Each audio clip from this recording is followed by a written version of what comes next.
Ladies and gentlemen, welcome to BSV TV. I'm your host Satoshi, and on this show we'll be defending the one and only, truly genuine Bitcoin. The Bitcoin that Satoshi Nakamoto designed in his white paper as a peer-to-peer electronic cash system for the world. Let's get the disclaimers out of the way. So all the statements that you hear on this show are opinion and must only ever be taken as opinion. They are never to be taken as any form of advice, family, financial, sexual or otherwise. And on that note, let's sit back, relax, have some fun and enjoy the show. Get paid for your content in Bitcoin and set your own fee on Streamanity. Yeah, I'm not surprised I wasn't asked why I'm convinced. Craig is Satoshi. I posted on Reddit. He signed in my presence using the private key from block number one, the very first mined Bitcoin block. On a computer that I'm convinced had not been tampered with, on software I'm convinced that had not been tampered with, a message of my choosing. At Enchain, we've just funded a number of universities doing, so far, a test up to 1 gigabyte because it validates what we've already done independently. We've tested up to 380 gigabyte blocks. We've tested 1 million transactions a second and transaction sizes up to 20 megabytes. Super complex scripts. Basically ones that can run operating systems. That's basically all of global commerce times about 50. On top of that, we can have complex scripts. On top of that, we can scale each of those transactions 1,000 times, which effectively means about 1 billion transactions per second, which means we can then have all derivatives, all complex trades. That means high frequency trading. It means everything that happens globally. Is the market that effectively BSV is going for, is that global e-commerce, which is currently valued at $29 trillion? No, that's too small. Buy and sell Bitcoin instantly at bsvgravity.com. And you can now book and pay for your winter holiday at skibsv.com. Good afternoon, everybody. It looks like we are live at 5, my favourite part of the afternoon. Not only are we live, but it actually makes me feel alive. The pressure is on. This is a live show. How is it going to go? Nobody will know until we get to the end of it. But let's see what's going on. Let's crack on with the gossip and get on with these figures. This is the crypto forecast, the strength of the system, the health of the network. We have got Bitcoin with 1% of the hash rate, Bcrash 1.1, Coolcoin 98.1. Network nodes same as they ever were since the 15th of November 2018. We've got Bitcoin 2.3, Bcrash 10.3, Coolcoin 87.4. Transactions on the network, this is where the value lies. But shitcoiners wouldn't know that. They've probably never seen this before in their life, because to them it's all about number go up, whereas we want number go up but a different number. Value go up and then price follows. Shitcoiners wouldn't really know what that is. But Bitcoin smashing it, 67.5% of the overall transactions on the network. Bcrash 1.8, Coolcoin 30.7. Block size, Bitcoin winning, that's all that matters. 50.1, block size for Bcrash 2.8, Coolcoin 47.1. Let's play Spot the Biggest Block on Bcrash, one of my favourite games of the afternoon. I can see a 280, 434. Anything else on there? I mean, that's usually about the size. That's the big one for Bcrash. That's the biggest one I can see. Dear oh dear, not even half a megabyte. Shocking. And we look over at Bitcoin Core and they have a 1 megabyte limit restriction on their network. Brains of Britain. And here we have Bitcoin, Tal immediately mining a 20 megabyte block. You know, again, no biggie for Bitcoin, but compared to these shit coins, absolutely massive. See what else we got in there. 1.1, 1 megabyte, 17 megabyte by Tal. Nice one. Yeah, looking pretty juicy. Loving that. We know what's to come. Oh, actually, tell you what, let's just have a look at Bcrash for lulz, because I like to laugh every day. Here we go. 3,808 blocks have been mined, and Anne-Marie's coin is still going. Like, what does he think he's going to do with it? What does he think it can do? Like, what does he think it is? I bet he thinks it's probably his own currency. He's like, oh yeah, I've always wanted a currency with my own face and name on it, and finally I've got one. Well done, mate. It's absolutely worthless, and the market is showing you. But I mean, what? Maybe is it just an ego trip that he sat on? Honestly, I think that's all it is. He's probably been watching too much of Coming to America, and he goes, "When I mean he has his own money, I mean he has his own money." Oh dear, oh dear, dear, oh dear. So B crash, proof of work by network. Anne-Marie just like going nowhere. Bitcoin just rising a little bit, but nothing in comparison to Bitcoin or Core Coin. And we got the bitchin chain here. Good to see Hathor still on there, stealing all those empty blocks from the shitcoin enterprises. Ampool still fancying it. And look at this. Like, what are Dutch mining doing? Who are they? What on earth? Ridiculous. But anyway, that's all we've got from Anne-Marie's chain. Very funny. Always enjoy looking at that. Alright, let's plod on through these graphs. I don't expect much changes, but the reason we look at them every day is because one day everything will change, and we just don't know what day that will be. So we'll just keep looking, you know, checking in every day, same time, same place. We've got Bitcoin hash rate by network. Yeah, you know, no change there. Proof of work by network since the first chain split, which is on August 1st, 2017. Again, Corecoin and Bcrash are just simply going to stop one day. Bcrash versus Bitcoin hash rate, Bcrash versus Bitcoin proof of work. Transaction cost, it is 10,000 times cheaper to transact on Bitcoin than Corecoin. It is 10% more profitable to mine on Corecoin over Bitcoin. So that shows the demand for it is what it's showing. So we've got daily average Bitcoin block size by network. Bitcoin winning just about. Transactions by network. Bitcoin smashing it. Loving that. Transactions, average Bitcoin transaction per block. Yeah, Bitcoin smashing it. Fees USD, Bitcoin smashing it. Fees Satoshis, Bitcoin smashing it. Block reward ratio, that will come with time. Growth by network, just laughing at Bcrash there. Global hash rate, 7 days. Binance macking it hard this week. Pooling an F2 pool up there. Pushing BTC.com down into 3, 4, 5, 6th place. Global hash rate 24 hours. Binance suddenly turning up the heat for whatever reason. Who knows? But that leaves S2 pool. And Huobi macking it hard. BTC.com up there today, picking up the pace a little bit. Antpool pooling down to 6th place. Oh, you know, hustle and bustle going on there. Core coin hash rate. Binance fancying it today for whatever reason. F2 pool, Huobi, BTC.com pool and Ampool. Again, like Binance and Ampool being the biggest shitcoin enterprises out there. Huobi, I mean, still macking it hard on Bitcoin, so just don't really understand. Well, I don't really know too much about F2 pool, BTC.com or pooling. You know, like I said, it looks like they're gesturing, but you know, who knows? Bcrash, 24 hours, Hathor macking it. There's Ampool still on there, BTC.com via BTC. Don't know what they're doing on there. It's a complete waste of time. I would be doing what we've seen Huobi doing on Bitcoin, which is basically taking as much hash rate as possible. So let's have a look. Whoa, check it out. Yeah, Huobi absolutely maxing it with 38.9. Squeezing Tal and via BTC and Mempool Norpool. Hathor still on there, trying to keep track of any empty blocks.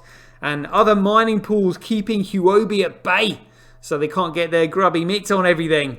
I think other mining pools is far more powerful and larger than we could possibly imagine. Sounds like something out of Star Wars, but there we go. Let's have a look at some of these other metrics that we always look at for any newbies that might be tuning into my show, either now or in the future, because we know it's coming. This is Bitcoin Blocks Live. Way, what is going on there? Predict ecology. So for any newbies who don't know what they're looking at here, the figure in the top right hand corner here tells you the transactions per second. So as we know, Coolcoin can only do 7 transactions per second at the most. And this is just like breezing along at like 8 transactions per second just right now on a normal day. All these things that you're seeing right here that are moving, these are transactions that are being picked up and recognized by the nodes on the network. The different colors indicate which organization is creating those transactions. And then each transaction has got an ID here that you can click on. It takes you to what's on chain. It tells you who sent it, the input, the output, you know, all things like that. And then once those transactions have been picked up by the nodes on the network, they are then thrown to the meme pool. The meme pool is where the miners stroke payment processors on the network compete to process the transactions and put it into the block, where they win the block reward and they also win the fees associated with that block. And you can see the blockchain, the global blockchain, working live in front of your eyes right here. The most significant thing to look at is the highlighted rectangular block down here. This is currently highlighted, this block here, which is 21 megabytes. And it tells us here that was mined by Tal. Let's get that over there. There we go.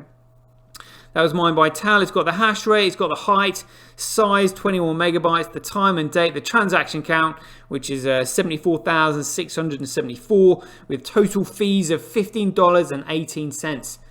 It is a phenomenal network. So as the block reward happens every 210,000 blocks, because the miners are incentivized to increase the value of Bitcoin, which is by increasing the scale and speed of the transactions, and then reducing the fee because that adds more value. More and more people will continue to use the network. So as the block reward gets cut in half, fees, volume will just simply increase, and then we get the fee subsidy that will take over, so the network can continue forever.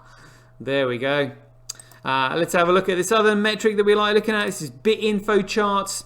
BitInfo charts has the rich list, which is really quite funny. So you can see all the wallets and Bitcoin and shitcoin in the various wallets that they hold. So you can find out where you rank in the scheme of things. How many have you got? Get more is all you need to do.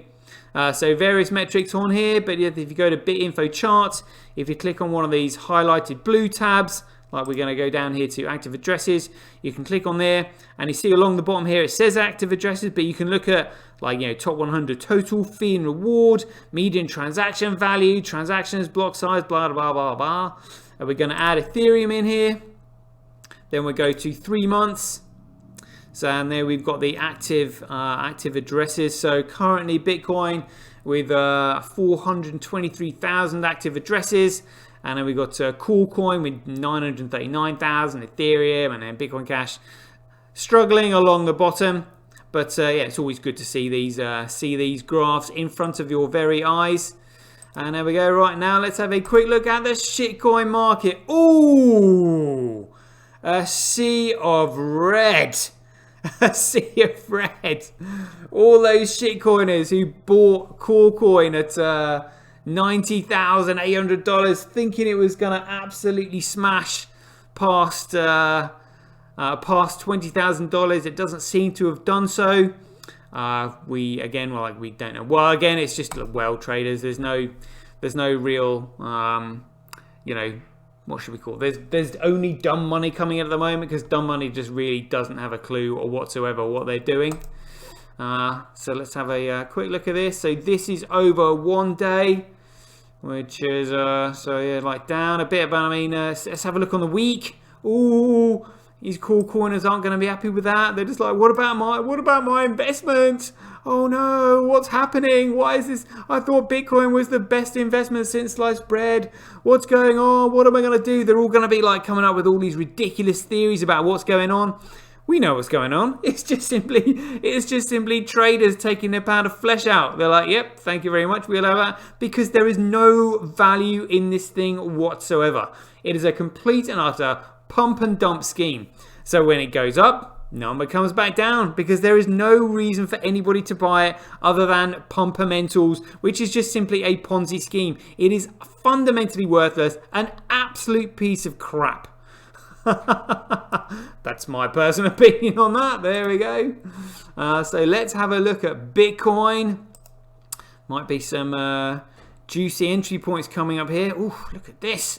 It touched on the just the $150 range. I mean, that is buy zone in my book. Anything that's within the 150, 50s range or below is absolutely staggering that you can pick Bitcoin up for that amount. I mean, sometimes I still have to pinch myself. But again, I'm only in this. I only ever look at the figures that actually give value. Price is completely irrelevant. It just simply tells you supply and demand, and it's the result of things that have already happened. Whereas, so traders don't really have enough nous or intelligence to actually understand the fundamentals of Bitcoin. So all they do is look at price, and they're just like, well, the best I can do is just simply try and get in there as soon as possible. Whereas investors actually have an understanding of what's going on. So they're just like, right, well, we're going to look at the things that are actually going to give this thing value, which is therefore going to be reflective in the price later on.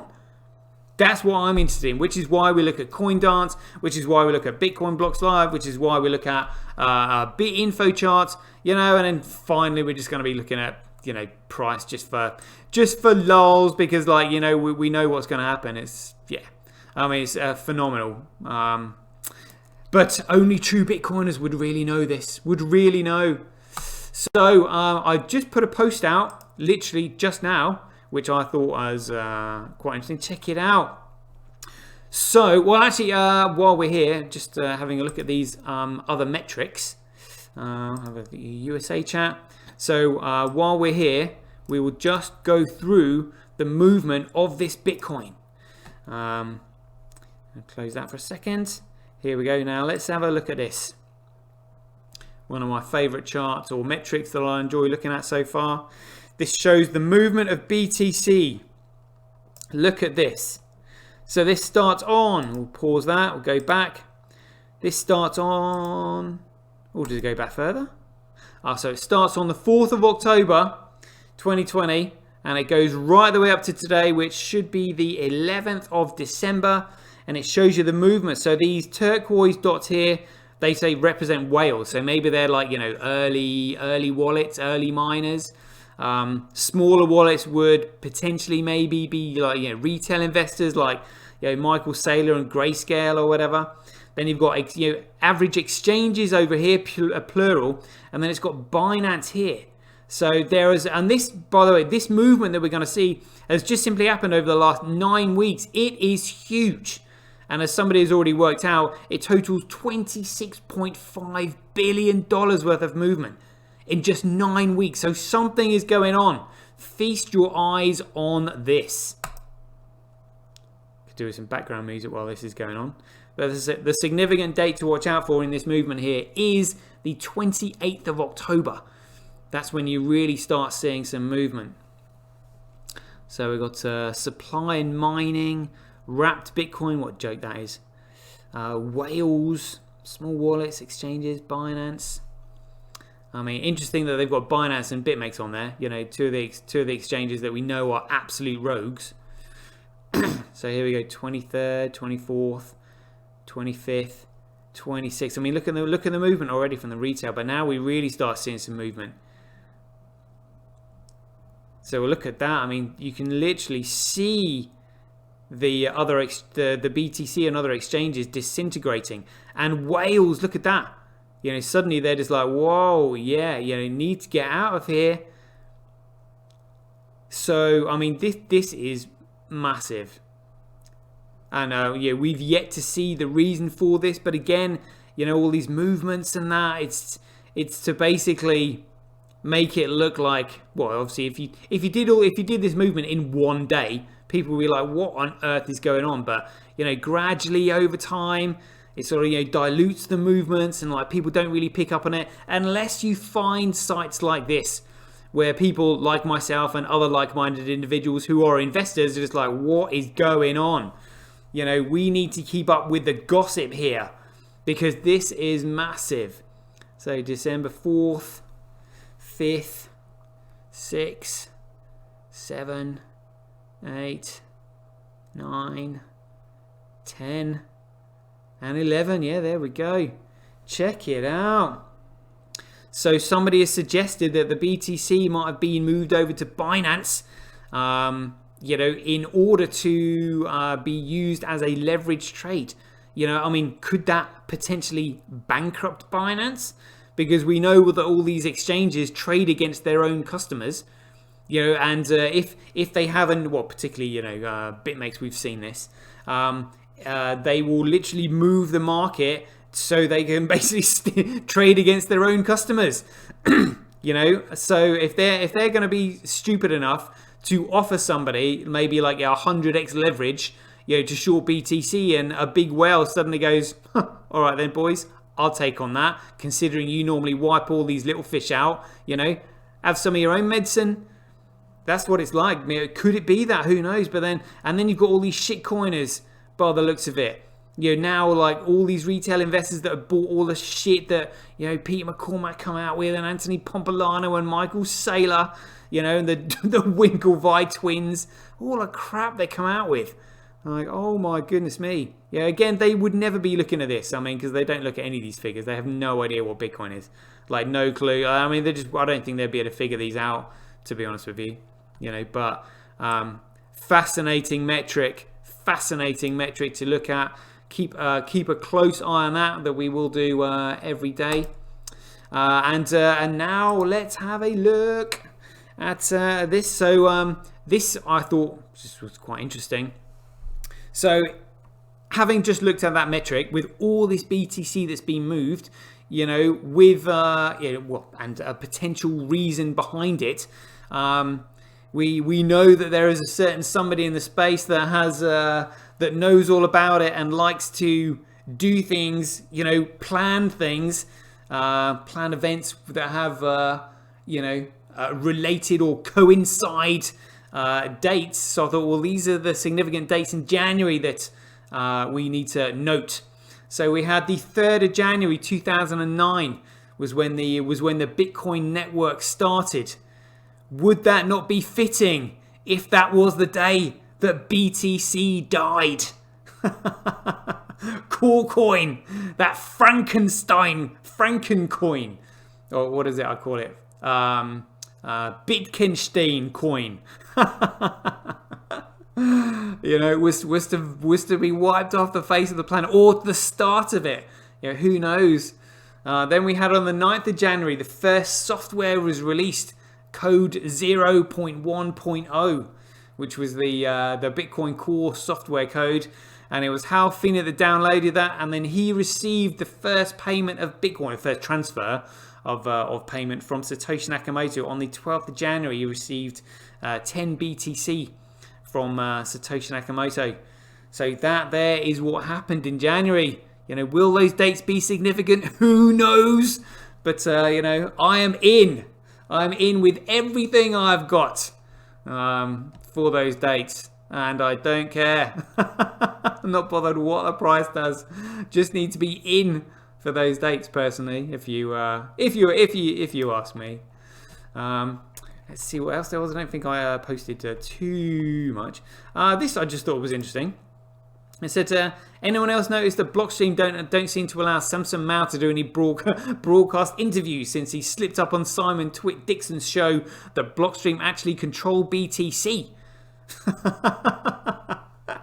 we can play that in a minute when after we've gone over these news.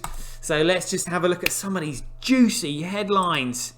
Right, so that'll do for today, folks. That's been 54 minutes. And as ever, thanks for tuning in. And be aware, take care, stay safe out there. Joy given. Catch you later. BuyBSV.live, the best place to buy Bitcoin SV online. Get paid for your content in Bitcoin and watch the full episode on Streamanity for just 20 cents. Go to www.satoshi.tv. See the link in the description below. Bitcoin, one world, one chain. Yeah! One vision.